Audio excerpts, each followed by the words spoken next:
Bismillahirrahmanirrahim. Assalamualaikum warahmatullahi wabarakatuh.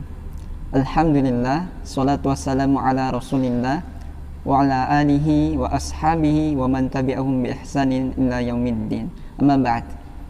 Saudaraku yang senantiasa mengharapkan ridha Allah Subhanahu wa taala, kita sebagai makhluk sosial tentu tidak lepas dari interaksi orang-orang di luar sana, baik itu tetangga kita, teman kerja kita, ataupun orang-orang yang baru kita temui.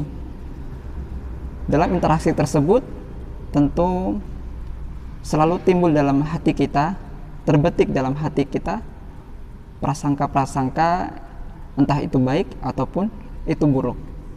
Dan inilah yang harusnya kita perhatikan baik-baik, sebagaimana Allah Subhanahu wa taala telah memperingatkan kita terhadap prasangka-prasangka tersebut dalam firman-Nya Quran surat Al-Hujurat ayat ke-12. Allah berfirman, A'udzubillahi minasyaitonirrajim. Ya ayyuhalladzina amanu jtanibu katsiran minadh-dhon. Inna ba'dadh-dhonni ismun. Kata Allah Subhanahu wa taala, ya ayyuhalladzina amanu jtanibu. Ya, wahai orang-orang yang beriman, jauhlah kalian katsirun minadh-dhon, dari banyak prasangka. Inna ba'dadh-dhonni, karena sesungguhnya sebagian prasangka itu isbut, adalah dosa. Hal ini juga telah disampaikan oleh Nabi kita Muhammad SAW dalam sebuah hadis yang diriwayatkan dari sahabat Abu Hurairah radhiyallahu anhu. Rasulullah SAW bersabda, iyyakum wadh-dhon fa inna dhonna adzabul hadis. Iyyakum wadh-dhon, yang artinya waspadalah kalian terhadap prasangka. Fa inna dhanna, karena sesungguhnya prasangka itu adzabul hadis, sedusta-dustanya perkataan. Hal ini juga telah dijelaskan ya, oleh seorang ulama bernama Az-Zamkhsyari dan dinukil dalam syarah Kitabul Jami'.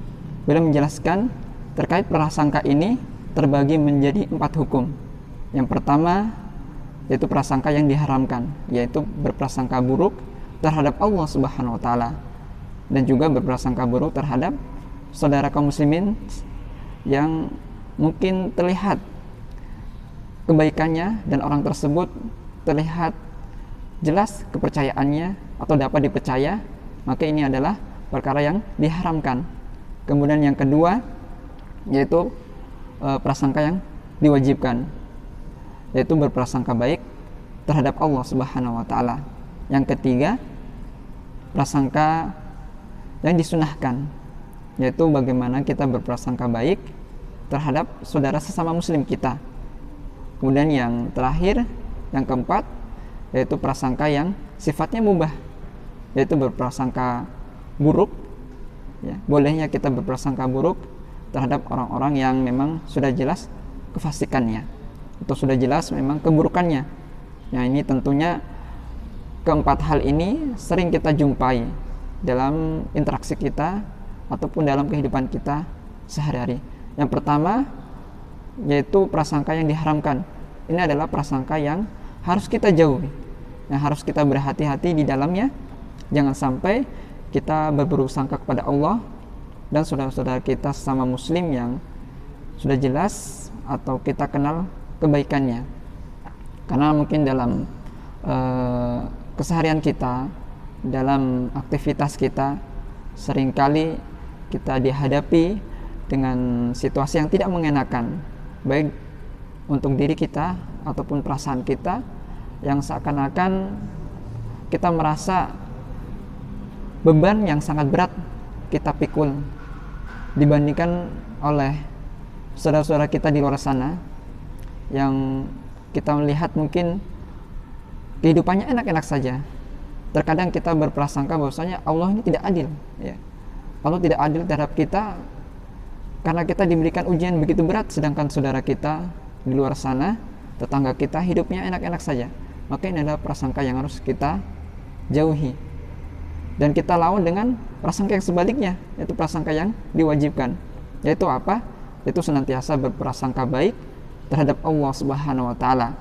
Harus kita yakini bahwasannya apa yang Allah takdirkan pada kita, apa yang Allah tetapkan pada kita, itu semuanya adalah kebaikan dan tentunya baik untuk kita. Dan tentunya Allah Subhanahu wa taala lebih tahu apa yang baik untuk kita. Dan inilah 4 hal dari hadis maupun firman Allah Subhanahu wa taala yang telah dijelaskan kepada kita yang berkaitan tentang perasaan, agar kita dapat menempatkan perasaan kita, agar kita dapat meletakkan perasaan kita ditempatkan pada yang tepat, ya. Senantiasa kita mohon pada Allah agar dijaga dari prasangka-prasangka buruk tersebut. Demikian tausiah singkat yang dapat kami sampaikan. Semoga bermanfaat. Subhanakallahumma bihamdik asyhadu an la ilaha illa anta astaghfiruka wa atubu ilaik. Assalamualaikum warahmatullahi wabarakatuh.